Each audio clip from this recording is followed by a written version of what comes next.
ઘણા વર્ષો પહેલાં મેં આ જુનાગઢ પાસે ગીરમાં ગયેલા, તે રાત્રે લગભગ 12 વાગે એક ભરવાડના નેસડામાં ગયેલા, નેસ કહેવાય.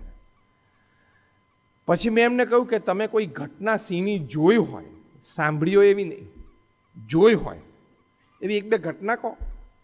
કારણ કે જંગલમાં તમે રાત્રે 12 વાગે તો પછી કે સિંહની જ વાત કરવાની હોય, ક્રિકેટની થોડી કરવાની હોય. એટલે એમણે મને વાત કરી કે હું એક દિવસ ઢોર ચરાવતો હતો અને સિંહને સિંહણ નજીક આવ્યા એટલે એની આંખો પરથી અમને ખબર પડી જાય કે અત્યારે ભૂખ્યા છે ને શિકાર કરશે. એટલે મેં મારા ઢોરને તો નેસની અંદર મૂકી દીધા, પણ સિંહે મારો પીછો કર્યો. સિંહ દોડ્યો. હું કેટલા ફૂટ પાછળ તો કે 10-12 ફૂટ. મેં 10-12 ફૂટ પાછળ હોય સિંહને દોડે તો માણસને બચવું અશક્ય છે. પણ કે આ તમને સામે દિવાલ દેખાય છે ને, હું કૂદી ગયો. મેં કહ્યું વોટ આર યુ ટોકિંગ? 10 થી 11 ફૂટની દિવાલ કૂદી ગયા તમે? તો કે અડ્યા વગર કૂદી ગયો. મેં કહ્યું આ દિવાલ તમે કૂદ્યા? તો કે આ કૂદીને અંદર આવતો રહ્યો. My God. મેં કહ્યું હવે કૂદી શકો? તો કે ના. મેં કેમ? સિંહ પાછો પડવો હોવો જોઈએ.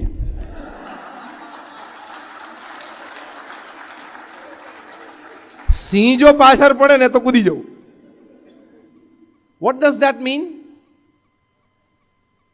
When it comes to survival, tremendous amount of energies that are within you, which God has gifted you, nature has put in you, it comes out to the fore. It expresses itself.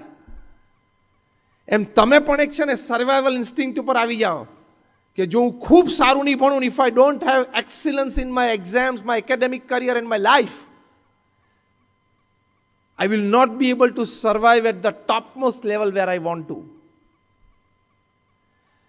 And excellence in your academics, you always have a good choice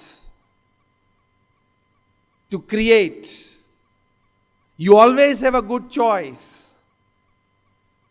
that you get a chance for a big change. તમે બધા એવું તો ઈચ્છો છો ને કે હું પૃથ્વી પરથી વિદાય લઉં એ પહેલા નાનો એવો મારો માર્ક મૂકીને જઉં, in a project, in a transformation, in a change.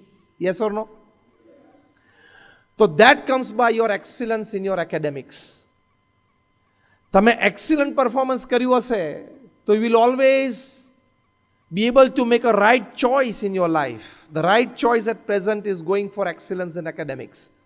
Then you will stand a chance someday for a great change. Latron C yaad rakhjo. Make a good choice right now, and the good choice is excellence in academics. Then you will stand a chance for a great change. The first part of the talk is over. Now I come to exam to excellence. ખાલી તમારી academic qualification આમાં કામમાં નહીં આવે.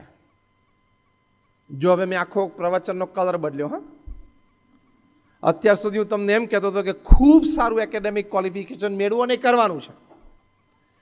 Now I am telling you, from exams to excellence, not just your academic qualifications will work. It will play not even a major role.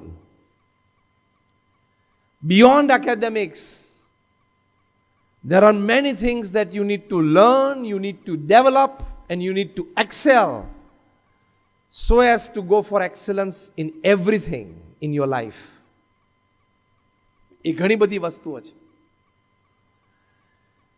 એમાં પહેલી મોટી વાત છે is your skills. From exam to excellence, the bridges, skills. તમારી પાસે technical નો-હાવ હોય પણ ઘણી બધી બીજી બધી સ્કિલ્સ જોશે. હાર્ડ સ્કિલ્સ પણ જોશે અને સોફ્ટ સ્કિલ્સ પણ જોશે. Hard skills is your experience, hard skills is your achievements. Soft skills is your personality, is your attitude, is your behavior, is your soft skills. ઘણી વખત હું હસતા હસતા કહું છું કે બહુ જ સારી ટેકનિકલ સ્કિલ્સ હોય પણ technical skills are ruled by people with hard and soft skills. Good academics is ruled by good skills. અમેરિકામાં સિલિકોન વેલીમાં કેલિફોર્નિયામાં બધા આઈટી પ્રોફેશનલ્સ કામ કરે છે. આપણને આનંદ થાય અને ગર્વ થાય કે મારા પરિવારમાં મારા એક કઝિન બ્રધર છે, મારા એક સિસ્ટર છે, મારો એક બ્રધર છે ત્યાં સિલિકોન વેલીમાં at San Jose he is an engineer and he has a pay of wonderful pay $110,000 $1,10,000 નો પગાર છે. It's good. પણ એના જેવા 500 જણાને પગાર જે વ્યક્તિ આપે છે, જેણે કંપની ખોલી છે, એ પાછો બીકોમ નથી હોતો. Americans are very smart managers. That is why they rule the world. આપણને અહીંયા કહ્યું હોય ને કે હું તને 10 વ્યક્તિ આપું છું, કંઈક કામ કરતો અહીંયા, તો તને એમ થાય કે હવે અહીંયા તો બીજું શું કામ છે, કંઈ છે નહીં. અને તમે અમેરિકનને એમ કહો ને કે 10 વ્યક્તિ આપ્યું છે, એને કંઈક કામ આપતો, તો 2 જણાને એમ કે આ રો વાઇઝ માણસ ગણી કાઢતો કેટલા છે. પછી બીજા 2 જણાને એમ કે આ સ્ક્રીન હજી થોડી 2 ફૂટ આમ રાખીએ કે આમ ફૂટ રાખીએ તો વિઝન કેટલું ક્લિયર વધે છે એ જરા ચેક કરતો. ત્રીજા જણાને એમને ઓડિયો રૂમમાં મોકલી દે કે આના સિવાય બીજા 2 માઇક્રોફોન પડ્યા છે કે નહીં જોઈ આવતો. દેશી ભાષામાં ધોળિયાને કામ સૂજે અને કામ લઈ શકે. અને આપણને કીધું કે કામ બધું બરોબર જ ચાલે.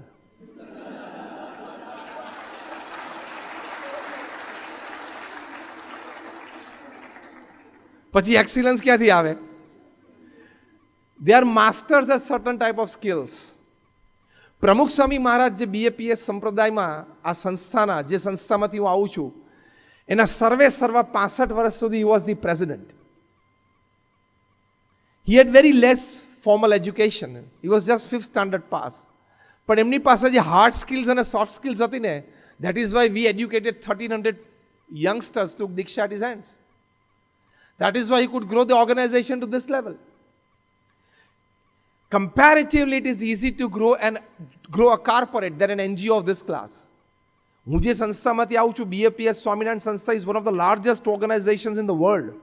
દુનિયાની પ્રથમ 10 સંસ્થામાંની એક સંસ્થા છે. તમે અટલાદરામાં મોટું મંદિર જોયું હશે. Just raise your hands, yes or no? હા, બધા ત્યાંથી રોડ ઉપરથી પાસે. That is 75 year old.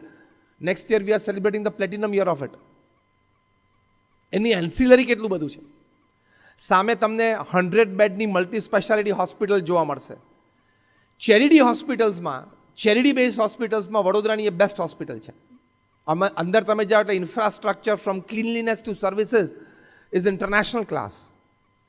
એની બાજુમાં અમારી હોસ્ટેલ છે જ્યાં 200 વિદ્યાર્થીઓ ફાર્મસી, એન્જિનિયરિંગ, મેડિસિનના બધા રહે છે.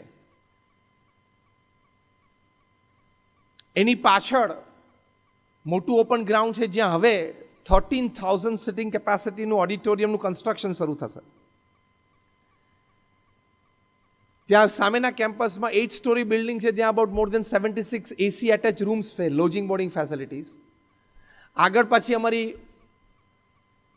આયુર્વેદ અને હોમિયોપેથી કેર માટે હોસ્પિટલ છે, નિરામય હેલ્થ સેન્ટર. એની આગળ તમે જાઓ એટલે 1200 સ્ટુડન્ટ્સની રેસિડેન્શિયલ ઇંગ્લિશ અને ગુજરાતી મીડિયમ સ્કૂલ છે. અટલાદરા ગામમાં મંદિરની પાછળ જાઓ તો ત્યાં પણ એક સ્કૂલ પ્રાઇમરી છે. એટલે આવા એન્સિલરી બીજા 7 યુનિટ્સ છે along with the main campus.